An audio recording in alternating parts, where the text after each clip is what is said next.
సాయి సాయనరే మరొకసారి సాయి సాయనరే. సాయి అంటే చింతలు తొలగును, సాయి అంటే చింతలు తొలగును.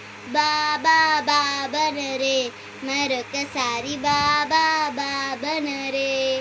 బాబా అంటే బాధలు తొలగును, బాబా అంటే బాధలు తొలగును. కృష్ణ కృష్ణనరే మరొకసారి కృష్ణ కృష్ణనరే.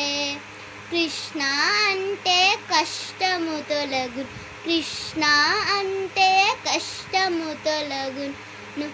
రామ రామనరే మరొకసారి రామ రామనరే. రామ అంటే రోషము తొలగును, రామ అంటే రోషము తొలగును. సాయి సాయనరే